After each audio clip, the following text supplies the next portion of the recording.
Biz өткөн сабагыбызда бир тутумдуу сүйлөмдөр жөнүндө кеп калганбыз. Мына ошолордун бир түрү жалпы жактуу сүйлөм. Бүгүн ушу жалпы жактуу сүйлөмдөр жөнүндө кеп калмакчыбыз. Жалпы жактуу сүйлөм негизинен бардык жактарга бирдей эле даражада тиешелүү кыймыл аракетти билдирүү керек болгон шарттарда гана колдонулат.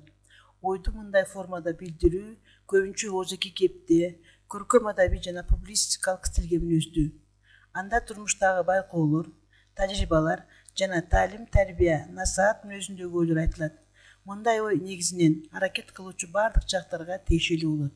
Могу сүйлөмдөргө кайрылып көрөлүк. Калп айтканда өлбөйсүң, калктын жүзүн көрбөйсүң. Экинчи сүйлөмдү карайлык. 9 күндүк жашооңо 10 күндүк азык камда. Сөздү куюлуштуруп,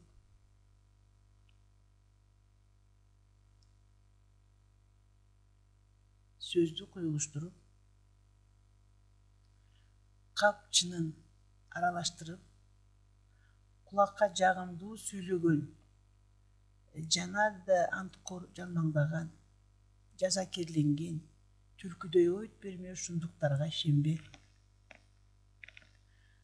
Кырга кылыч көмдүм, кылычымды түндө көрдүм. Бул табышмак. Бул сүйлөмдөрдүн айтылыш максаты тарбия, накыл, ойлоону өстүрүү. Алардын жалпы жактуулугу, баарына бирдей тиешелүүлүгү баяндооштордун жагына карата аныкталбастан логикалык мазмунуна байланыштуу аныкталат. Мисалы үчүн калп айтуунун зыяндуулугу биринчисинде каралачы, зыяндуулугу. Экинчи сүйлөмдө болсо анткордук, алдамчылыкка ишенбөө. Үчүнчү сүйлөмдө көрөсүңөр, демек эме кылба, калп айтуунун зыяндуулугу, андан сырткары анткордук, алдамчылыкка ишенбөө. Андан кийин жаңырган айды көрүү, мынакей. Кырга кылыч көмдүм, кылычымды түндө көрдүм. Бул ай жөнүндө кеп болуп атканын көрүп атасыңар. Демек бул жерде биринчи жана экинчи жактарга гана тиешелүү эмес. Бул жерде мындайынан карап турганда калп айткандан өлбөйсүң, калктын жүзүн көрбөйсүң. Сага айтып аткандай экинчи жакка.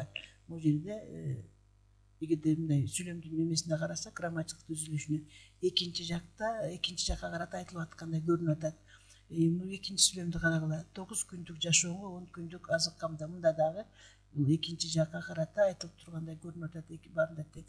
Бирок ошондой болгону менен бул жерде биринчи жакта карата айтылып, биринчи жагы кырга кылыч көмдүм, кылычымды түндө көрдүм. Бул табышмак.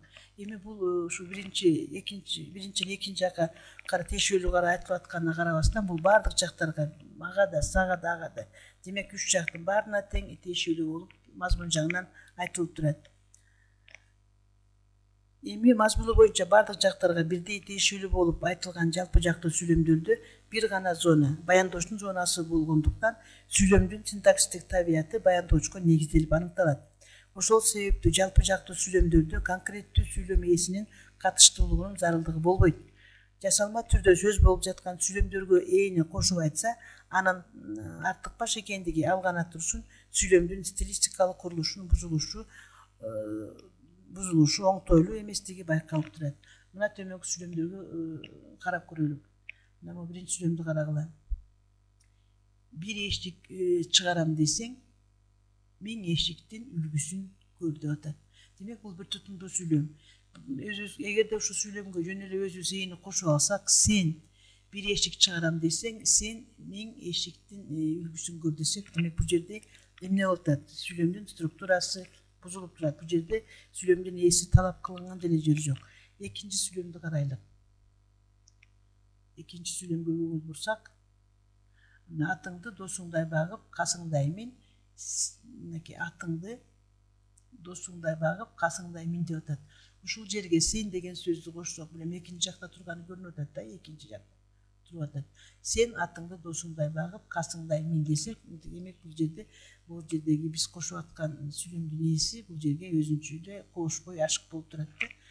Бул сүйлөмдөргө жасалма түрдө ээни кошуп атканда, биринчи сүйлөмдүн жалпылама мазмуну өзгөрсө, башкача айтканда конкреттүү экинчи жакка тиешелүү болуп калса, экинчиден сүйлөмдүн стилистикалык курулушу мүмкүнчүлүккө учурап, биринчи вариантына салыштырмалуу келегей тартып калган. жалпы сүйлөмдүн баяндоочу жөнөкөй жана тутумдаш түзүлүштө грамматикалык формасы боюнча жак мүчөлөр жалганып турушу же жак мүчөсү эле этичтик баштапкы формада кел, жаз, иште, сүйлө жана башкаларда болушу, ал эми багынычтуу тобу сан жагынан чектелүү, аз санда же абдан эле көп санда болушу, алардын баардык жөндөмөлөрдө колдонулушу, пикир алышуу процессинде баяндоонун маалымат берүүнүн талабына жараша болушу мүмкүн.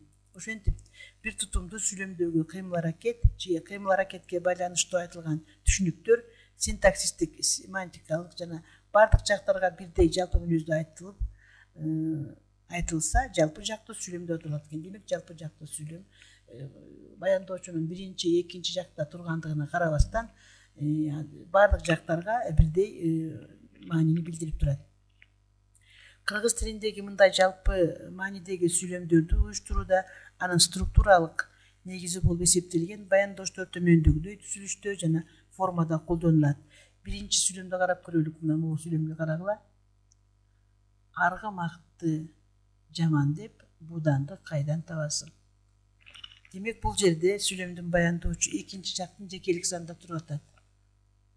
Мына бул жерде баяндоочу экинчи жактын жекелик санында туруп атат.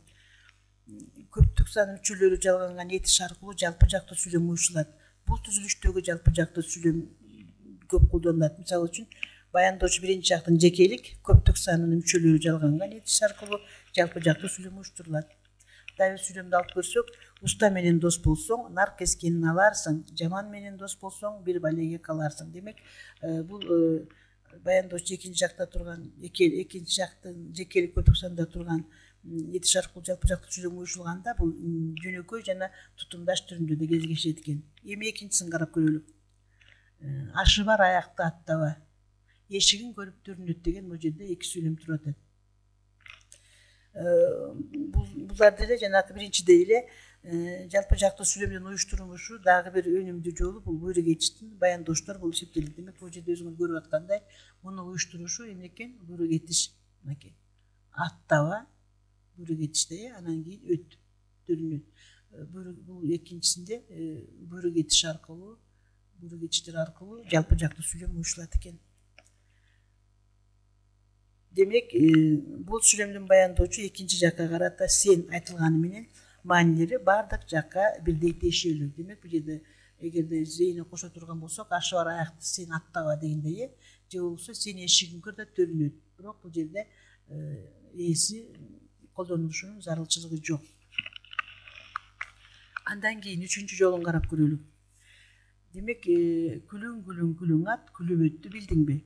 Этиштик баяндооштор келер чак, өткөн чак формасында болуп, аларга суроо уландысы б уланат. Көрдүңөр, бул жерде бил, бул жерде уңгусу болуп атат, билди, анан бул деген жак мүчө, анан бул жерде суроо уландысы б улануу аркылуу.